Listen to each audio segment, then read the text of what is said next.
Hello दोस्तों, आप सबका स्वागत है आपके YouTube चैनल टॉपर्स सर्कल में।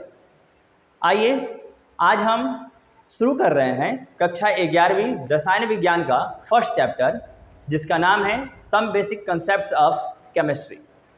इस नाम से ही आप अवगत हो गए होंगे कि इसमें मुझे पढ़ना क्या है। हम इसमें पढ़ने वाले हैं केमिस्ट्री की बेसिक जानकारी। आइए इन जानकारी को जानने से पहले हम समझ लेते हैं जो केमिस्ट्री क्या है, रसायन विज्ञान किसे कहते हैं।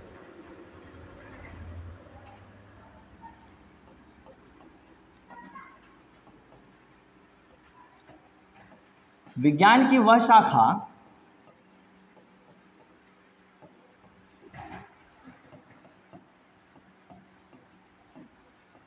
जिसके अंतर्गत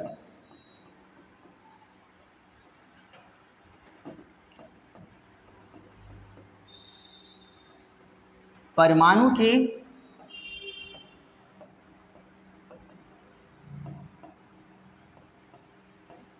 विभिन्न गुणों का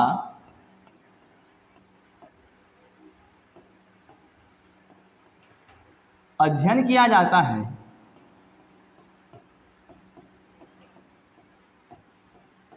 उसे रसायन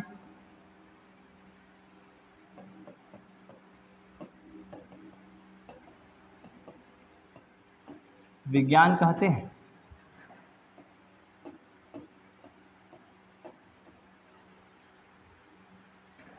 मैंने क्या लिखा? विज्ञान की वह शाखा जिसके अंतर्गत परमाणु के विभिन्न गुणों का अध्ययन किया जाता है, उसे रसायन विज्ञान कहते हैं। आप यहाँ पे देखे होंगे कहीं ना कहीं परमाणु के जगह पदार्थ भी लिखा होता है। तो मैंने परमाणु इस उद्देश्य से लिखा कि ये पदार्थ का सबसे छोटा कण है, जिस कण से उस पदार्थ का निर्माण हुआ है। यदि आप परमाणु के हर गुण के बारे में समझ लें तो पदार्थ के गुणों के बारे में आप आसानी से समझ सकते हैं। इस चैप्टर्स में हमें इन पदार्थ के विभिन्न अवस्थाओं के बारे में, इसके गुणों के बारे में, इसके संगठन के बारे में, इसकी संरचनाओं के बारे में जानेंगे, पढ़ेंगे। आइए समझते हैं पदार्थ क्या होता है, जिसे आप इंग्लिश में मैटर कहते हैं।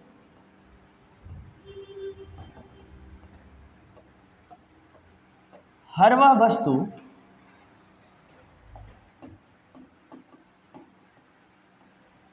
जिसका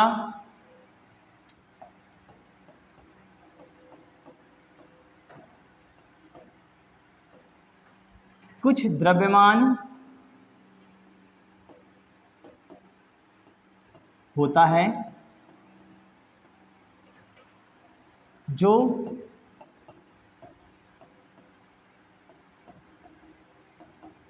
कुछ स्थान घेरती है,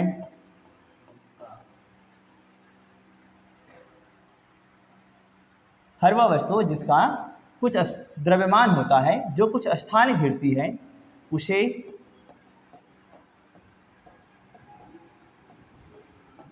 पदार्थ कहते हैं। आप देख पा रहे होंगे मेरे हाथ में ये पेन है। ये पेन मेरे हथेली पर कुछ स्थान घेर रही है। इसका कुछ द्रव्यमान भी है, अर्थात ये क्या है? पदार्थ है। आपके आसपास में जो भी चीज़ें हैं वो हर चीज़ पदार्थ है। आप अभी YouTube देख रहे हैं, आपके हाथ में जो मोबाइल या लैपटॉप है वो भी पदार्थ है, क्योंकि उसका कुछ न कुछ वजन है, द्रव्यमान है, और वो इन्वायरमेंट में कुछ जगह ऑक्यूपाई कर रही है, तो ये पदार्थ है। इसका कहने का मतलब जो आपके आसपास या हमारे आसपास ये बोर्ड, ये पेन, जो भी चीज़ें हैं जिसे मैं देख पा रहा हूँ या नहीं भी देख पा रहा हूँ, हर वो चीज़ पदार्थ है। अब इन पदार्थ को समझते हैं। हमारे वैज्ञानिकों ने इस पदार्थों को इसके भौतिक गुणों एवं रासायनिक गुणों के आधार पर अलग अलग वर्गों में बांटा है। ऐसे समझिए ना आप, जैसे मान लीजिए आप खिचड़ी खा रहे हैं, आपके सामने खिचड़ी में सब्जी भी है, दाल भी है और चावल भी है। यदि मैं आपसे पूछूं जो बताइए दाल का क्या टेस्ट है, चावल का क्या टेस्ट है या सब्जी का क्या टेस्ट है, तो आप कंफ्यूज हो जाएंगे जो मैं क्या बताऊं। वैसे ही हमारे आसपास में बहुत सारी चीज़ें हैं, हर वो चीज़ जो हमें दिखाई दे रही है या नहीं भी दिखाई दे रही है वो पदार्थ है, उन सभी को अगर एक साथ आपको बोल दिया जाए जो आप इसको बताइए, समझिए या इसके बारे में पढ़िए, तो आप कंफ्यूज हो जाओगे जो मैं क्या पढ़ूं क्या ना पढ़ूं, क्या चीज़ें याद रखूं किन चीज़ों को छोड़ दूं। तो इन उलझन को सुलझाने के लिए हमारे वैज्ञानिकों ने पदार्थ को उसके गुणों के आधार पर वर्गीकृत किया।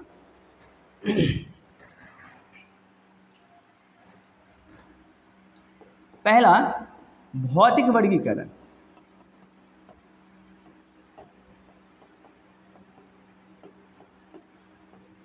भौतिक वर्गीकरण, भौतिक वर्गीकरण कहने का मतलब जिन चीज़ों को हम ऊपर से देखकर एब्जॉर्ब कर रहे हैं, जैसे मान लीजिए ना, देखिए लीजिए पेन, ये इसकी कुछ हाइट है हमें दिखाई दे रही है, ये सॉलिड है ये भी हमें दिखाई दे रही है। आप पानी को देख के बता सकते हो जो ये लिक्विड है इसकी अवस्था क्या है। तो जिन चीज़ों को हम ऊपर से देख सकते हैं वो उसका होता है भौतिक गुण, और जिन चीज़ों को हम ऊपर से देख के ये पता नहीं लगा सकते जो आखिर ये किन चीज़ों से बना हुआ है ना, ये अंदर से खोखला है या ये पूरा भरा हुआ है, इन चीज़ों का हम पता देख के नहीं लगा सकते। ये प्रायोगिक काम है, जब तक हम लैब में नहीं जाएंगे, इसका टेस्ट नहीं करेंगे, तब तक इसके बारे में हमें पता नहीं चलेगा। तो वो हो जाएगा इसका रासायनिक गुण। तो आइए पहले हम समझते हैं भौतिक गुण। भौतिक गुणों के आधार पर पदार्थ,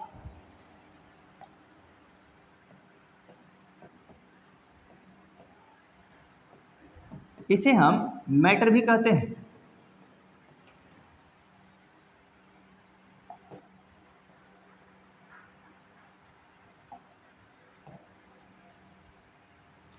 भौतिक गुणों के आधार पर पदार्थ को मुख्यतः 3 वर्गों में बांटा गया है। पहला ठोस, इसे इंग्लिश में सॉलिड कहते हैं। दूसरा द्रव, इसे इंग्लिश में लिक्विड कहते हैं। और तीसरा गैस, ये गैस ही होता है इंग्लिश में।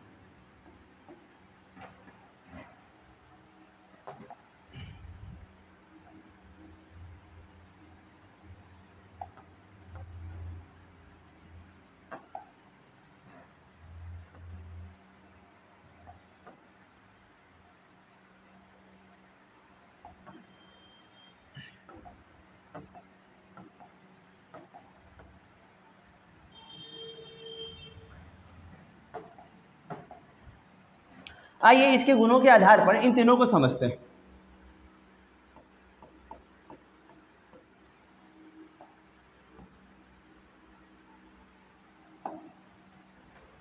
पहला गुण,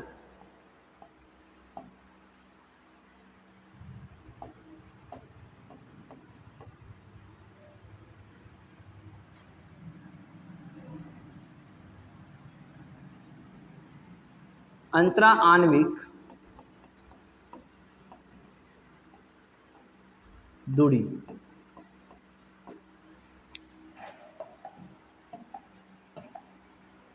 आपके सामने ये ठोस का 2 अवयवी कण है, आप देख पा रहे हैं इन 2 कणों के बीच गैप लगभग नहीं है, या होगा भी जो मुझे दिखाई ना दे रहा हो, तो हम कह सकते हैं जो इनके बीच जो गैप है वो न्यूनतम है। आप द्रव के कणों के बीच देखें तो थोड़ी दूरी दिखाई दे रही है,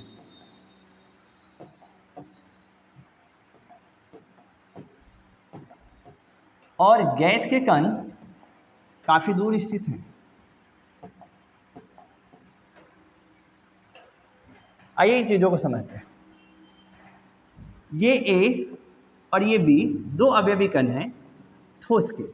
ठोस के अवयवी कण आपस में बिल्कुल चिपके होते हैं, इनके अवयवी कणों के बीच कोई गैप नहीं होता, कोई खाली स्थान नहीं होता। तो हम कहेंगे जो ठोस के अवयवी कणों के बीच अंतरा आणविक दूरी न्यूनतम होता है, या ऐसा कहे जो नहीं होता है।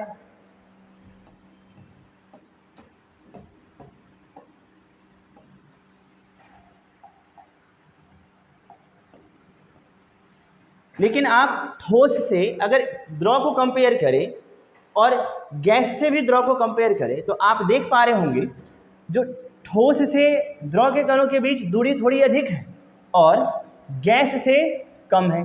तो हम कह सकते हैं जो ये मध्यवर्ती है, अर्थात ठोस से अधिक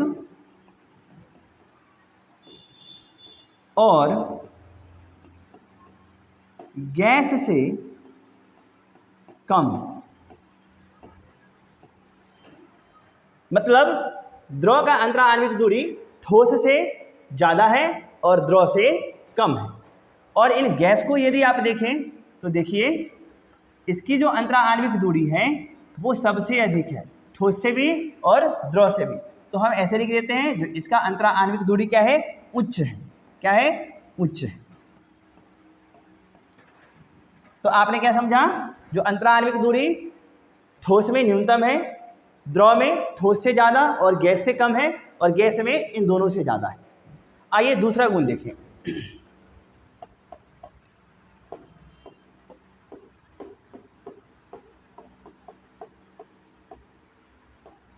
अंतराण्विक आकर्षण बल।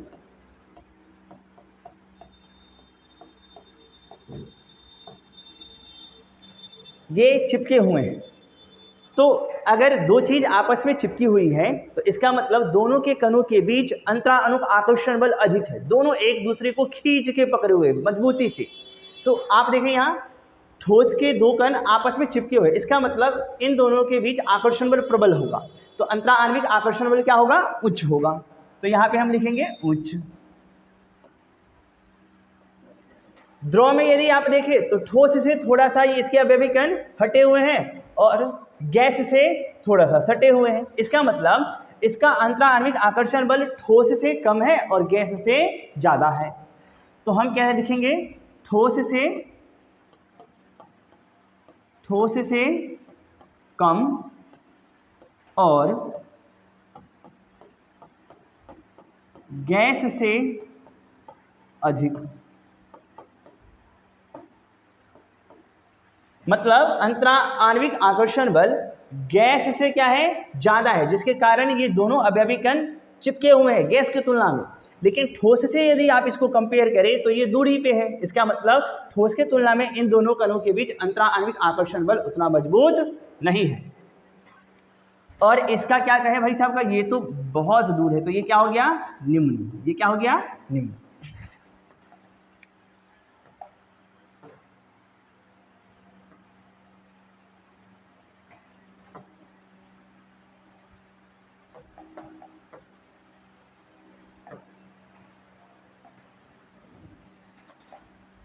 चलिए अब इसका तीसरा गुण देखते हैं।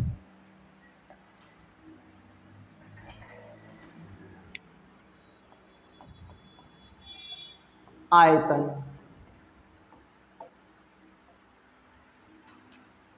यहां पे क्या लिखा था मैंने, ठोस, बीच में क्या था, द्रव, और लास्ट क्या था आपका, गैस। तो हमारे हाथ में जो ये मार्कर है, ये मार्कर मेरे हथेली पर जितना जगह छेक रहा है, आप भी उसे अपने हथेली पर रखोगे तो उतना ही जगह छेकेगा, है ना। ये यहाँ मैं इसको यदि रख दूँ तो ये जितना जगह छेकेगा, आप यदि इसे अपने घर ले जाओ तो वो भी उतना ही जगह छेकेगा। इसका कहने का मतलब क्या है, जो इसकी आकृति यदि निश्चित है तो इसका आयतन भी क्या होगा, निश्चित होगा। तो ठोस के आयतन क्या होते हैं, निश्चित।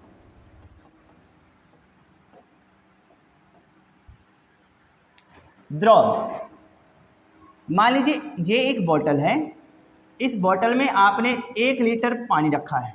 कितना रखा है, 1 लीटर। अब इस 1 लीटर पानी को यदि आप इस कप में डाल दें तो इस पानी की आकृति तो बदल जाएगी, लेकिन पानी कितना रहेगा, जब बोतल में 1 लीटर है तो कप में भी कितना होने वाला है, 1 लीटर। यदि आपका मन करे इसे किसी और पात्र में रख दें तो इस पात्र के जैसा ये जल हो जाएगा, पानी हो जाएगा, लेकिन इसमें भी ये कितना रहेगा, 1 लीटर। इसका मतलब आपने क्या देखा, यहाँ भी 1 लीटर है, यहाँ भी 1 लीटर और यहाँ भी 1 लीटर। इसका आयतन बदल रहा है क्या, नहीं ना, केवल और केवल क्या बदल रही है, आकृति।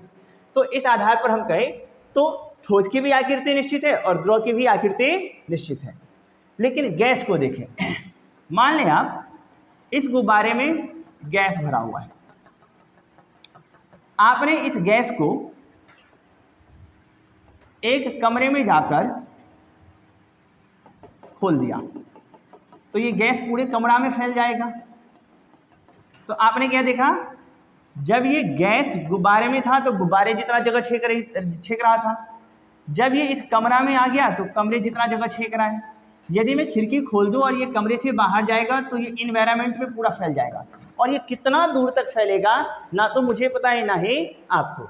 इसका मतलब क्या है, हर जगह इसका आयतन बदल रहा है, तो इसका आयतन निश्चित नहीं होता है। तो ये क्या होता है आपका अनिश्चित। और ये क्या रहा आपका निश्चित।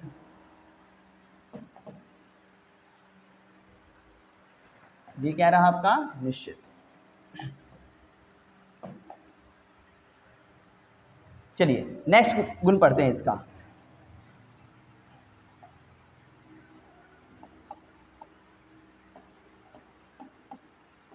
आकृति। अभी अभी आपने क्या देखा, ठोस है, ये ठोस है, इसकी आकृति बदलेगी। आप इसे कहीं भी रख दो ना, ये इतना ही बड़ा रहेगा, ना तो ये छोटा हो सकता है ना ही ये बड़ा हो सकता है।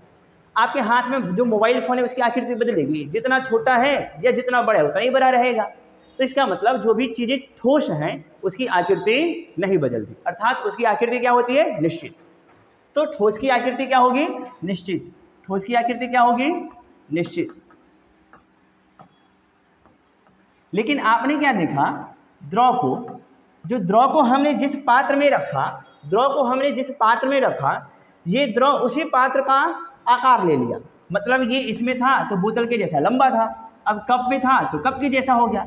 अब हमने इसको इस प्याले में रखा, इस थाली में रखा तो ये थाली के जैसा हो गया।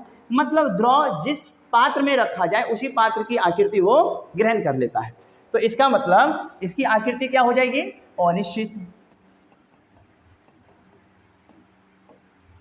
और गैस का भी तो यही कंडीशन था, आपने गैस को भी तो यही देखा, जो गुब्बारे में था तो गुब्बारे जैसा, और ये कमरा में गया तो कमरे जैसा। यदि इसे अन्य पात्र में किसी में रख दूं तो वो उसके जैसा हो जाएगा। तो इसकी भी आकृति क्या होती है बदलती रहती है, तो इसकी भी आकृति क्या होती है अनिश्चित। तो गैस की आकृति भी क्या होगी अनिश्चित।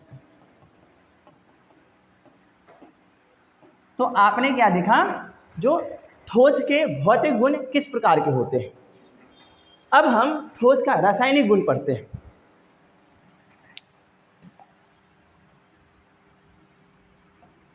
ठोस या यूं कहे पदार्थ, पदार्थ का रासायनिक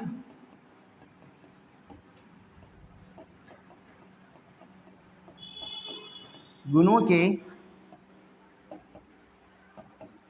आधार पर वर्गीकरण। आइए समझते हैं।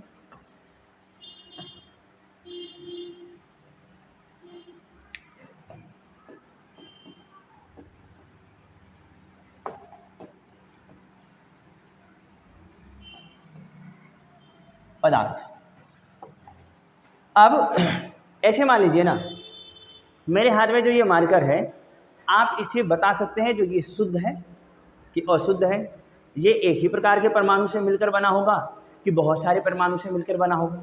ये देख के पता लगाना संभव है नहीं है। जिस प्रकार आपके घर में आभूषण होगा, आपको पता है तो उस आभूषण में सोना, तांबा या उसमें अन्य धातु मिले होते हैं जैसे कि चांदी, लेकिन उस सोना को देख के पता लगाना संभव नहीं है जो इसमें तांबा मिला है या इसमें पीतल मिला है या इसमें चांदी मिला है। वो उसको सोनार है ना, कुछ केमिकल्स के अंदर उसको घिसते हैं, फिर जाके पता लगाते हैं जो इसके अंदर कितना सोना है और कितना चांदी है। तो उसी प्रकार पदार्थ को हम ऊपर से देख के नहीं बता सकते जो ये शुद्ध है या अशुद्ध है। तो पदार्थ को रासायनिक गुणों के आधार पर दो वर्गों में वर्गीकृत किया गया है। पहला तत्व और दूसरा मिश्रण। तत्व को एलिमेंट कहा जाता है और इसको मिक्सचर। तत्व को यदि समझना है तो इसको और तोड़ना पड़ेगा।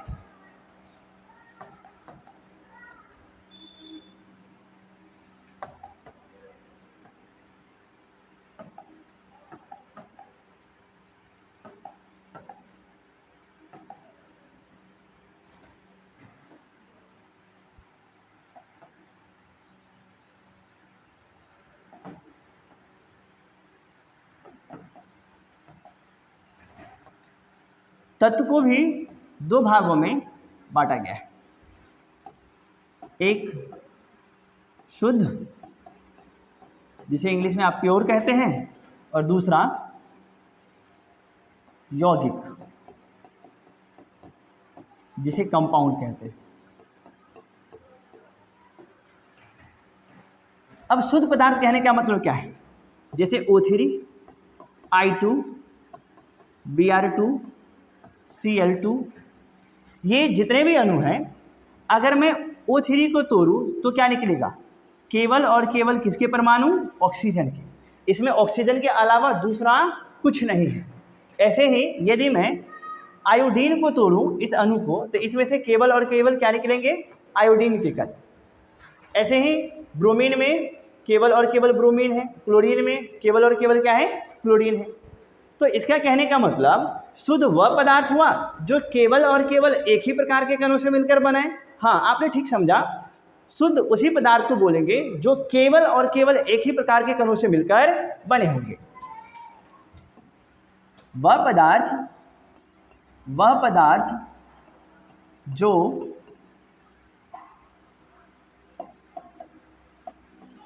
एक ही प्रकार के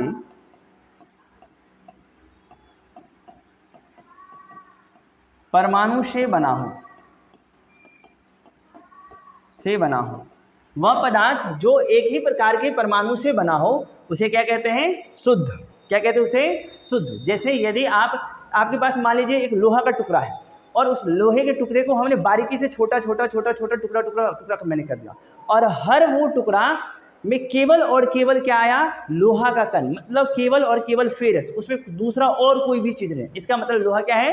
शुद्ध पदार्थ है, केवल और केवल एक ही प्रकार के परमाणुओं से मिलकर या कणों से मिलकर बना हुआ है। ठीक उसी प्रकार यौगिक को समझे।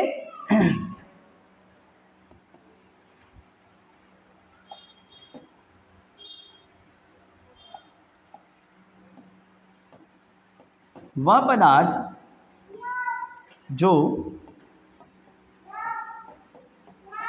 दो या दो से अधिक तत्वों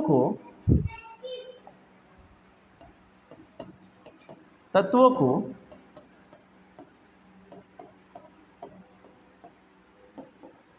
उसके भार के विचार से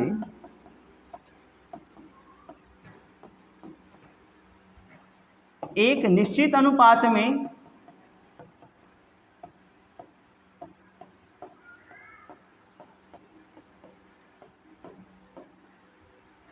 मिलाने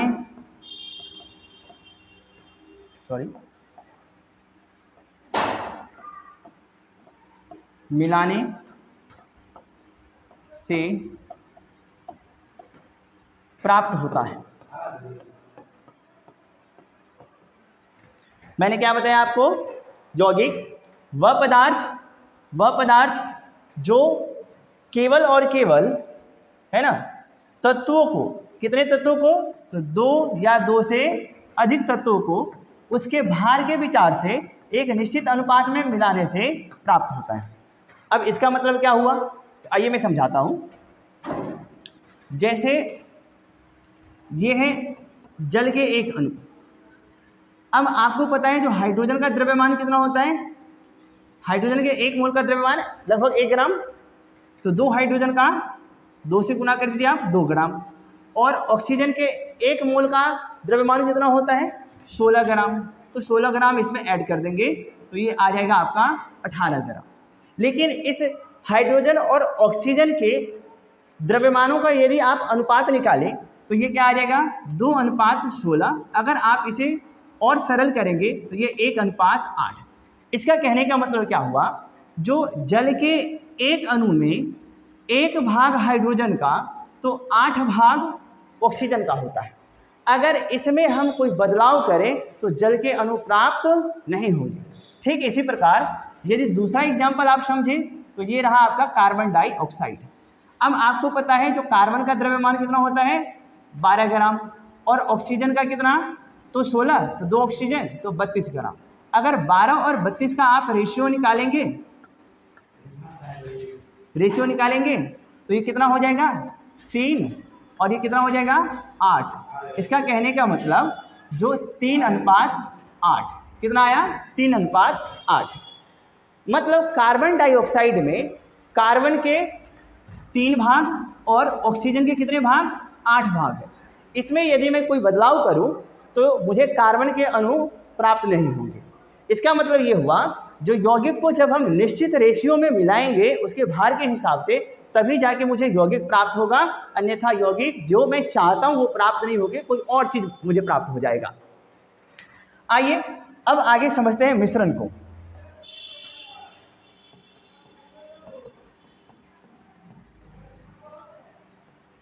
मिश्रण भी 2 प्रकार के होते हैं, एक समांग, दूसरा विसमांग। समांग कहने का मतलब क्या है, ये एक गिलास है और इस गिलास में हमने शरबत बनाया है। तो आपको पता है शरबत 2 चीज़ों को मिलाने से बनता है, एक इसमें जल और दूसरा इसमें क्या होगा चीनी। अब मैंने जब इस शरबत को बना लिया तो मैं आपको टेस्ट करवा रहा हूँ, आप टेस्ट करो इस चीज़ों को। तो आपने नीचे से पिया और फिर आपने ऊपर से पिया, तो आपको पता क्या चला, जो नीचे से भी ये उतना ही मीठा है जितना कि ऊपर से। इसका मतलब क्या हुआ, जो इस जल में चीनी के अवयवी कण पूरे जल में समान मात्रा में उपस्थित है। तो वह मिश्रण जिसमें अवयवी कण एक समान मात्रा में हर एक जगह उपस्थित हो उसे क्या कहते हैं समांगी मिश्रण। क्या बोलते हैं उसको, समांगी मिश्रण या समांग मिश्रण। लेकिन दूसरा एग्जाम्पल यदि मैं दूं इस विसमांग के लिए, तो मान लीजिए आपके पास ये एक गिलास है और इस गिलास में आपने जल के साथ कीचड़ को मिलाया है। किसको, कीचड़ को। तो आप उसमें पाएंगे जो कीचड़ जो है वो मोटा मोटा नीचे में आकर बैठ जाता है और ऊपर में हल्का है ना, हल्की सी गंदी जल तुम आपको दिखाई देगी। इसका मतलब क्या है, जो ऊपर की तुलना में नीचे में कीचड़ का कण ज़्यादा है। तो इसका आशय तो ये हुआ ना, जो नीचे में ज़्यादा है मतलब इसकी सांद्रता नीचे में अधिक है और ऊपर में क्या है कम है। ये समान रूप से पूरे विलयन में नहीं मिला, तो ये क्या कहलाएगा विषमांगी मिश्रण। तो आई होप आपको ये टॉपिक पूरे अच्छे से समझ में आ गई होगी। अगर आपको लगता है जो कोई डाउट है तो आप कमेंट सेक्शन में इसे लिखें, मैं ज़रूर इसका जवाब आपको दूंगा। आज के लिए धन्यवाद।